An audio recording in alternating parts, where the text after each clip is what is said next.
So something happened yesterday that may be a little bit of a red flag for some people. I'm not ready to start flashing the warning lights or anything like that yet, but it warrants having this discussion. So this article came out. It said assessing the rise and fall of Cardano. Cardano's not actually falling, but we'll get into this a little deeper here. So what happened yesterday was Base, the new layer 2 chain that was launched by Coinbase, actually overtook Cardano in terms of TVL. Now, Base has not been out for a very long period of time, guys. You can see Cardano did flip back right now. We're sitting at number 14 overall, and Base is right behind it. Now, the thing that some people may be wondering is this a red flag that this new launch can overtake Cardano so quickly in terms of TVL that it can just shoot up the ranks and pass it?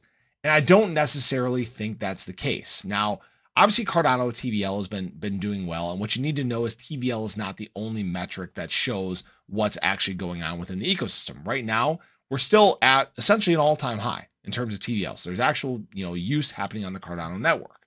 The number of users is obviously quite low. We need to get that up.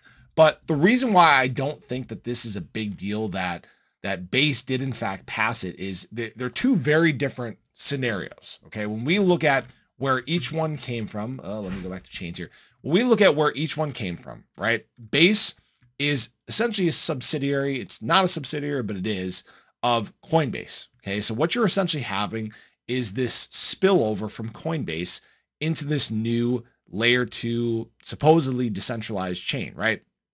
And what you have to realize is that on Coinbase, there's over 100 million users. So it only takes essentially a drop in the bucket in order for that TVL on Base to actually fly.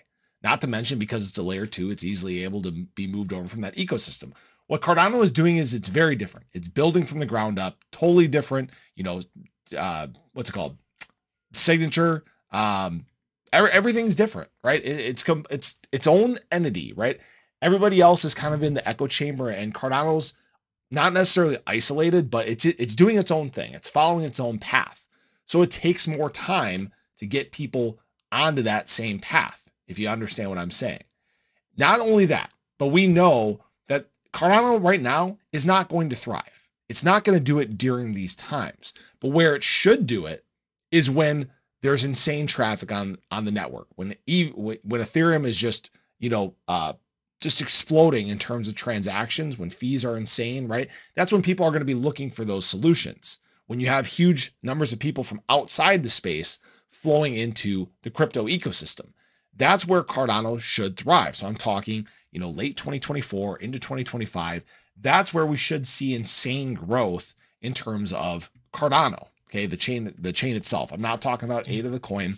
ADA the coin, could follow that same path. That's kind of what I think is going to happen anyways, but that's completely different because obviously Base does not have a coin. But the point is I'm not ready to start flashing, again, the warning lights, because right now is not the time when Cardano is supposed to explode in terms of growth. It won't be until probably about a year from now that we see substantial increases in, the daily active users, substantial increases further in the TVL, and actual on-chain usage is going to be obviously a big deal then.